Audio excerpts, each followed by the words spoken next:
Hello friends, नमस्कार। मैं हूं योगेश चतुर्वेदी और आज फिजिक्स के एक नए टॉपिक के साथ फिर आपके सामने उपस्थित हूं। फ्रेंड्स, आज का हमारा टॉपिक है एसआई पद्धति की विशेषताएं। फ्रेंड्स, आपने पिछले वीडियो में मात्रकों की 4 पद्धतियां पढ़ी थी, जिनमें 3 पद्धति सीजीएस, एमकेएस और एफपीएस की कंपेयर करने के बाद एसआई पद्धति, अंतरराष्ट्रीय मानक पद्धति बनाई गई थी। तो इस पद्धति में और क्या क्या विशेषता हैं, ये आज हम पढ़ने वाले हैं। तो पहली विशेषता इसमें है कि इस पद्धति में एक भौतिक राशि का केवल एक ही मात्रक होता है। अब इसका क्या मतलब है फ्रेंड्स? तो फ्रेंड्स, आप जानते हैं जैसे हमारे पास कई प्रकार की ऊर्जाएं होती हैं, यांत्रिक ऊर्जा, गतिज ऊर्जा, स्थितिज ऊर्जा और बहुत सारी ऊर्जा। तो अगर हम एसआई पद्धति की बात करेंगे तो उसमें सभी प्रकार की ऊर्जाओं का मात्रक क्या है? जूल। ये बहुत अच्छी बात है, इसलिए कन्फ्यूज़न नहीं है। किसी प्रकार की भी ऊर्जा हो उसका मात्रक जूल। ऐसे ही और भी कई सारी राशियां हैं। किसी प्रकार का भी बल हो, ऐसा ही मात्रक न्यूटन। तो इस पद्धति में एक भौतिक राशि का केवल एक ही मात्रक होता है। अगली विशेषता है यह पद्धति संबद्ध है। संबद्ध शब्द का मतलब फ्रेंड्स, इसका पर्यायवाची हम कह सकते हैं सुगठित। अच्छी प्रकार से इसका निर्माण किया गया है। अब इसको हम क्या समझें? तो फ्रेंड्स, इस पद्धति में मूल राशियां हैं 7, पूरक मूल राशियां हैं 2, लेकिन व्युत्पन्न राशियां तो बहुत सारी होती हैं।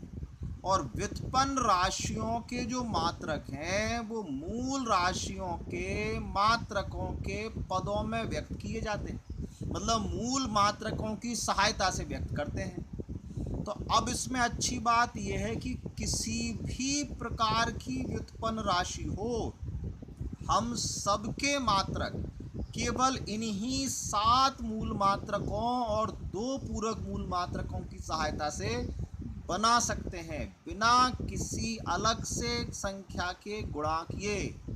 अर्थात ये जो 7 मूल राशियां हैं और 2 पूरक राशियां हैं वो पर्याप्त है सभी व्युत्पन्न राशियों के मात्रक बनाने के लिए। फ्रेंड्स, अगली विशेषता है कि ये जो व्युत्पन्न मात्रक हमने इस पद्धति से बनाए हैं, ये मात्रक सभी अंतर्राष्ट्रीय स्तर पर सर्वमान्य है। बहुत बड़ी विशेषता है फ्रेंड्स कि जब हम एसआई पद्धति की सहायता से किसी राशि का मात्रक बनाते हैं तो उसको पूरा विश्व मानता है। अगली विशेषता है यह पद्धति गणना में आसान है, मतलब इसकी कैलकुलेशन इजी है। कैलकुलेशन इजी इसलिए है फ्रेंड्स क्योंकि इसमें हम बड़ी से बड़ी और छोटी से छोटी सभी राशियों को 10 की घात में आसानी से व्यक्त कर सकते हैं और उसको संकेत रूप में, या एक टेबल में आपको दिखा रहा हूँ, इसमें दिए गए हैं उनसे दिखाया जाता है।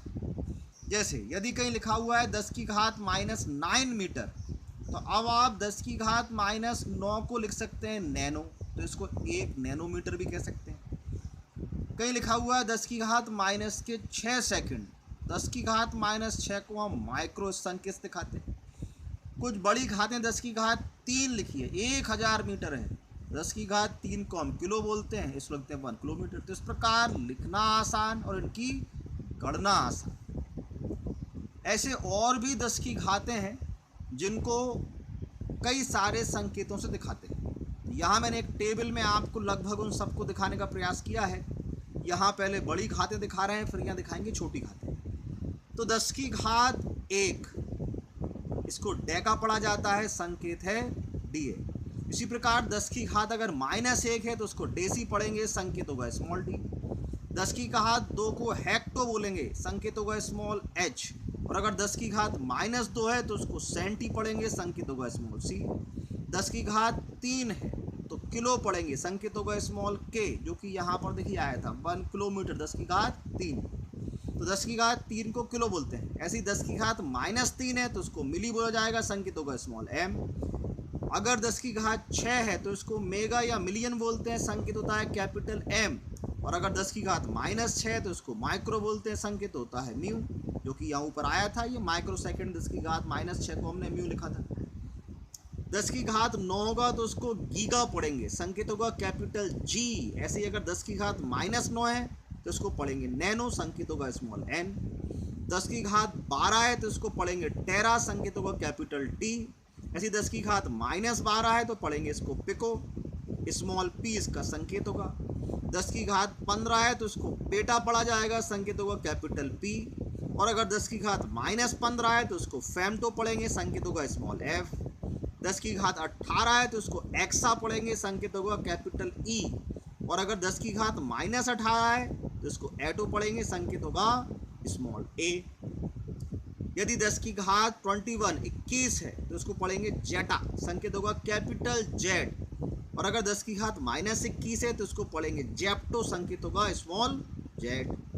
यहाँ कैपिटल जेड था, ये स्मॉल जेड। ऐसे ही अगर 10 की घात 24 है तो इसको बोलेंगे योटा, कैपिटल होगा, संकेत होगा कैपिटल वाई।